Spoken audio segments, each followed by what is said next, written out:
नमस्कार दोस्तों, हमारी आयुर्वेदा की लेक्चर सीरीज़ चल रही है और उस लेक्चर सीरीज़ में हम जो है आयुर्वेद का इतिहास पढ़ रहे हैं।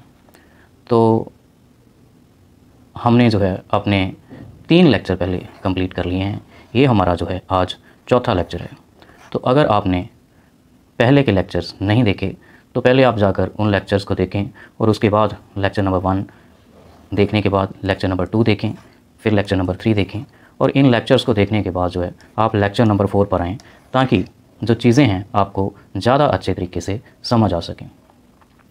तो हमने अपने पहले लेक्चर्स में देखा कि जो आयुर्वेद है इसकी रचना ब्रह्मा ने की थी और देवताओं ने इस आयुर्वेद को सीखा था और उसके बाद भारद्वाज इसको धरती पर लेकर आए और वहाँ पर आत्रेय महर्षि के उपदेशों को अग्निवेश ने अपने एक ग्रंथ में लिखा और जिसका नाम बाद में जो है चरक संहिता हो गया। और महर्षि चरक ने इस चरक संहिता की व्याख्या की और महर्षि दृढ़बल ने इस चरक संहिता को जो है पूरा किया। तो महर्षि दृढ़बल ने जब इस चरक संहिता को पूरा कर दिया तब से लेकर आज तक ना तो इस चरक संहिता में कोई चीज़ जोड़ी गई है और ना ही इस चरक संहिता से कोई चीज़ है वो कम की गई है, परंतु इस चरक संहिता के ऊपर बहुत सी जो हैं टीकाएँ लिखी गई हैं, टीकाएँ या टीका लिखी गई हैं। तो अब आपके दिमाग में एक सवाल आ रहा होगा कि ये टीका क्या होती है। तो आज के अपने लेक्चर में हम यही समझने की कोशिश करेंगे कि ये टीका क्या होती है। तो मैं आपको यहाँ पर बताना चाहता हूँ कि टीका कुछ नहीं होती। टीका भी जो है वो एक किताब ही होती है और वो किताब जो है वो किसी ग्रंथ की व्याख्या होती है। जैसे चरक संहिता की अगर हम किताब को देखें तो वहाँ पर जो है सारी की सारी जो असली चरक संहिता है वो संस्कृत में लिखी गई है और उसमें सब कुछ संस्कृत में लिखा गया है और वो एक जो है हमने देखा कि अलग अलग स्थानों में बांटी हुई किताब है। परंतु क्योंकि वो चरक संहिता संस्कृत में लिखी गई है तो हो सकता है कि कोई आदमी उसको पढ़ने वाला ऐसा हो जिसको संस्कृत ना आती हो या फिर उसको इंग्लिश आती हो, उसको हिंदी आती हो, उसको कोई और भाषा आती हो, परंतु उसको जो है संस्कृत ना आती हो, तो फिर जो है वो इंसान इस चरक संहिता को नहीं पढ़ पाएगा। तो इसलिए कुछ विद्वान लोग क्या करते हैं कि उस चरक संहिता का जो है अनुवाद किसी और भाषा में कर देते हैं, तो जिसके कारण वो जो ग्रंथ होता है वो दूसरी भाषा के लोग भी पढ़ सकते हैं।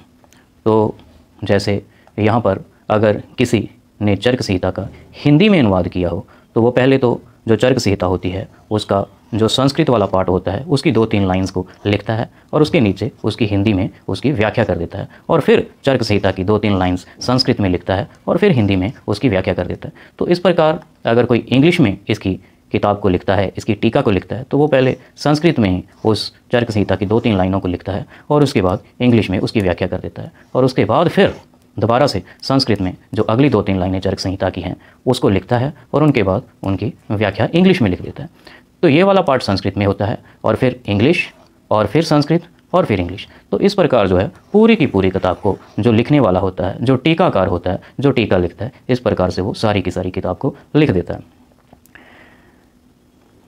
तो इस तरह हम देखते हैं कि चरक संहिता का जो सारा पोर्शन है वो टीका में भी आता है और साथ साथ उसकी किसी और भाषा में व्याख्या भी आ जाती है।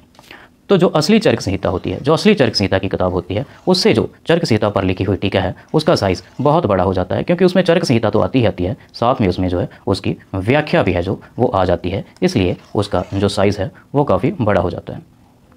तो यहाँ पर हमारे पास जो ये पेज है ये असली चरक संहिता का है। इसको आप देख सकते हैं कि ये असली चरक संहिता जो लिखी गई है ये पूरी की पूरी जो है संस्कृत में लिखी गई है। इसमें कुछ भी हिंदी का जो शब्द है वो यूज़ या इंग्लिश का शब्द या किसी और भाषा का शब्द यूज़ नहीं किया गया है।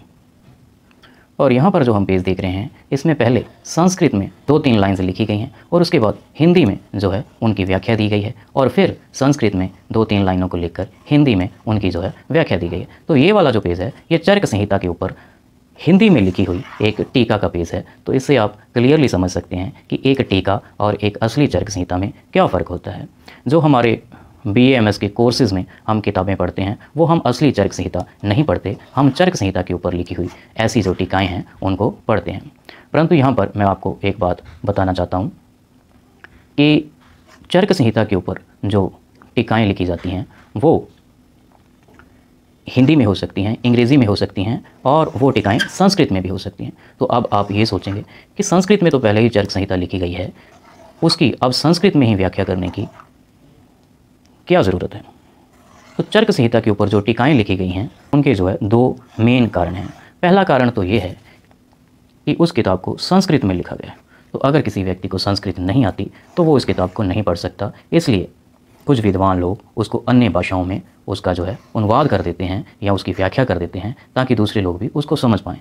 लेकिन इसका एक और कारण है कि जो हमारी संस्कृत में लिखी हुई चरक संहिता है उसमें बहुत सी चीज़ें ऐसी हैं जो पढ़ने वाले को, जो आम लोग हैं, जो आम पाठक हैं, उनको समझ नहीं आती। इसलिए कुछ विद्वान लोग उनका मतलब समझाने के लिए भी उनकी जो है व्याख्या करते हैं। इसलिए संस्कृत में लिखी हुई चरक संहिता की व्याख्या कई बार संस्कृत में भी की गई है ताकि उनका जो मतलब है वो पाठकों को समझा सकें। जैसे अगर कहीं पर चरक संहिता में लिखा हुआ है कि बुखार में हमारा जो है अमृता का सेवन करना चाहिए, अमृता का सेवन करना चाहिए, तो यहाँ पर जो अमृता है उसके 2 मतलब निकलते हैं। आंवला, आंवले को भी जो है हम अमृता कहते हैं, और उसके साथ साथ गिलोय को भी अमृता कहा जाता है। तो बुखार में गिलोय का सेवन करना चाहिए या आंवले का सेवन करना चाहिए, तो ये चरक संहिता में या किसी आयुर्वेद के ग्रंथ में ऐसी अगर बात लिखी हुई है कि बुखार में अमृता का सेवन करना चाहिए, तो पढ़ने वाले को ये समझ नहीं आती कि यहाँ पर गिलोय का सेवन करने की बात कही गई है या फिर आंवले का सेवन करने की बात कही गई है। तो बुद्धिमान लोग वहाँ पर इसको बताने के लिए कि यहाँ पर गिलोय ही लेना चाहिए या आंवला लेना चाहिए, तो इन सब बातों को क्लियर करने के लिए भी जो है चरक संहिता के ऊपर टीकाएँ लिखी जाती हैं।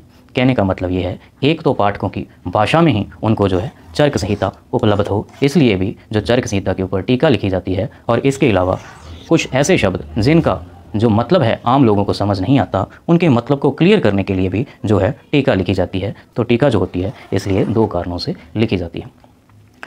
तो अब मैं आपको एक बात यहाँ पर और बताना चाहता हूँ।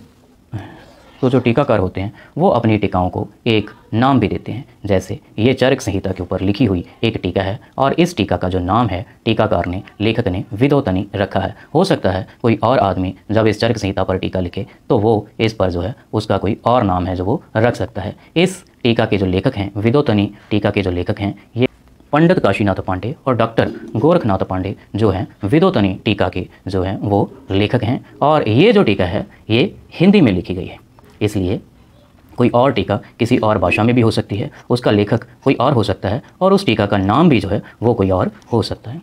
तो आज का जो हमारा लेक्चर था इसके ऊपर कोई MCQs तो नहीं बन सकते, इसलिए हम जो सीधा ही आगे है वो हम अपने लेक्चर नंबर 5 में पहुंचेंगे। आज का जो लेक्चर था वो केवल यही बताने के लिए था कि टीका क्या होती है। तो हमने देखा कि टीका एक किताब ही होती है जो उसकी व्याख्या करती है अलग अलग भाषाओं में, और जो कुछ ऐसे शब्द होते हैं जो बहुत डिफ़िकल्ट होते हैं, जिनका मतलब पाठक को समझ नहीं आता, उनको वहाँ पर समझाने की कोशिश की जाती है। अलग अलग भाषाओं में अलग अलग लेखकों ने चरक संहिता के ऊपर कुल 41 टीकाएँ लिखी हैं। तो उन सब टीकाओं को आगे के लेक्चर्स में हम देखेंगे। बहुत बहुत धन्यवाद। Thank you very much.